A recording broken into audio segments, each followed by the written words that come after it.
大家好，今天是星期四，欢迎大家来到 InnoPanda 的频道。我们今天来聊的是为什么特朗普会突然说要放缓中国的145的这个关税的这个政策可能会下调。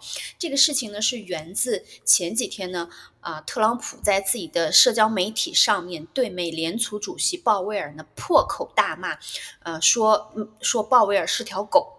说他应该尽快的离职，越快越好。那因为他的这个言论呢，这个发出过后呢，24小时之内呢，就是美国的股价又进行了一波大跌然后与此同时呢，美国的3大零售巨头沃尔玛、塔吉特以及加德堡的 CEO 呢，就同时找到了特朗普，警告特朗普说：“你要再这么搞，我的货架可就空了。”那小公司可就倒闭了，那大的公司呢也维持不远了。所以说，股价的大跌，再加上这个大的这个公司对它的这么一个压迫它有点给搞懵了。然后呢，于是呢，白宫的工作人员就给他安排了一个采访。那么就出现了今天我们视频里面大家能看到的内容，而且这里还有一个非常有意思的梗，就是媒体里面很多的人都说，哎呀，这个贝森特呢是一直阻止这个特朗普关税政策的，一直在就是劝这个特朗普，而且他是反对特朗普关税政策的。但实际上我曾经做过一个贝森特关于对等关税的实问，那么公开的采访里面，贝森特从来没有反对过川普的任何的言行，而且当川普把全世界的那个关税调成10%，保留了中国的145的关税，后来调整成245的时候，贝森特出来打圆场说，这个就是我们一向的决定这个就是我们布好的一个局就是中国跳进去，中国被我们坑了，你看中国有很高的关税，这个就是我们想好要这么干的，就好像是说，哎呀，这个有人问，哎，你这个碗怎么破了？然后他就说，啊，这个碗本来就是我们要打破的。所以说，其实那些告诉我们说贝森特一直是反对特朗普，其实这个看法是不对的。贝森特从没有正大光明的、公开的反对过川普的对等关税政策，他只是偷偷摸摸的干了这件事儿。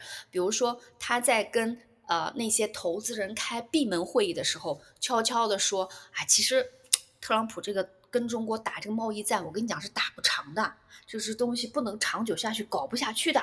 所以呢，他说我其实在从中斡旋，我其实在努力改变这个状况跟中国的谈判其实很难的。所以我们讲说什么呢？贝森特其实是在立人设，但是他并不是一个正大光明出来反驳的人。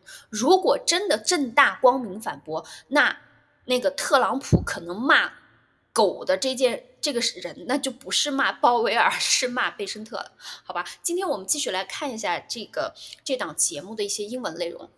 Meanwhile, the markets are reacting to yesterday's comments from President Trump and members of his administration. Treasury Secretary Scott Bessent told investors in a closed-door meeting the president's trade war with China is, quote, not sustainable.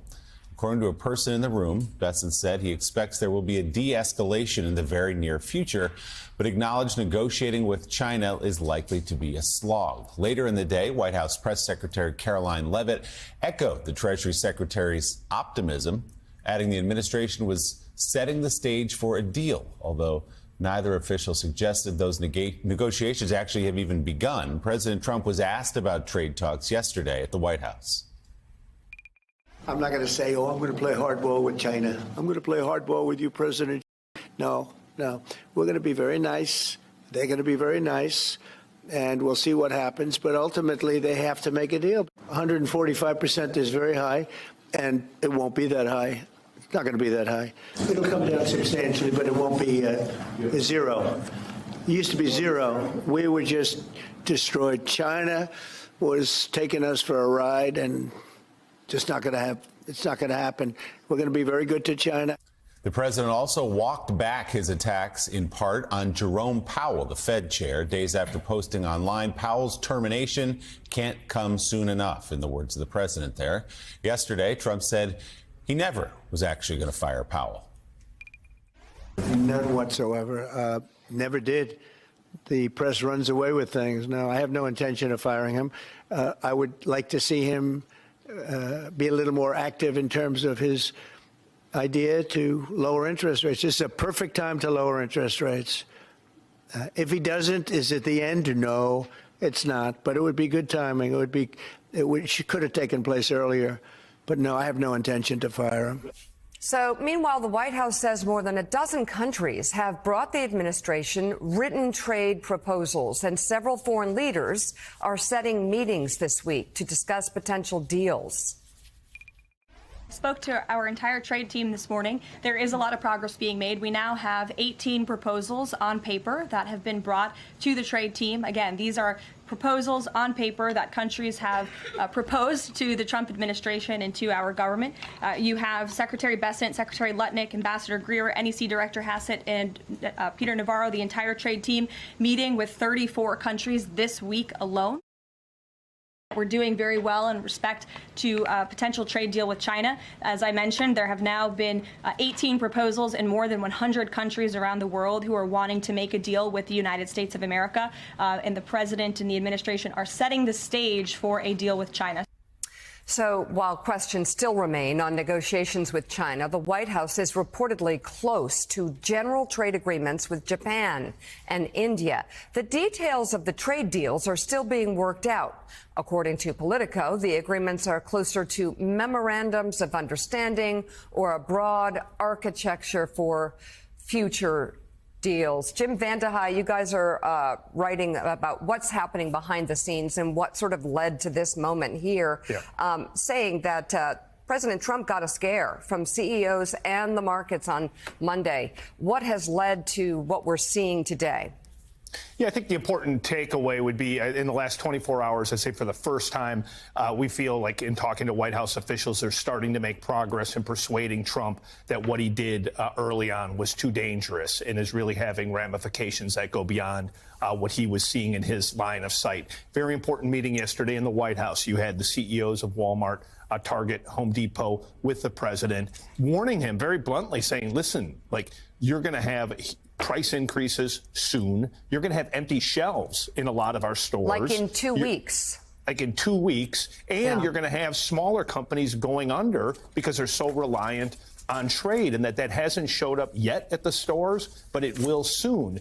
And I think the combination of that, watching the markets, hearing from other CEOs across different sectors saying the same thing, does appear, and I put quotes around appear because the president really is dug in on tariffs as a theory, but at least the White House officials who are trying to persuade him are. And that is an important thing to note about Trump. Like, if someone who runs a company as a CEO, you need people around you who will look at you and say, you know what, that's a dumb idea, and say it bluntly, or that's a dangerous idea, and say it bluntly. He doesn't have that. So when you're trying to persuade him, people have to either bring in other officials that he respects, or they have to say, no, sir, this is actually a genius idea if you move it this way. And so the process of moving him is taking a lot longer than those that don't like the policy internally would hope. So we'll see if he continues on this track. But certainly the comment on China, certainly the comment on Powell, the idea that that was the media making it up that he wanted to fire him. They were reacting to his social media post where he basically called him a dog and said that he's a loser and shouldn't be in the gig. Like, is he saying he should be fired? No, but anyone else interpreting that might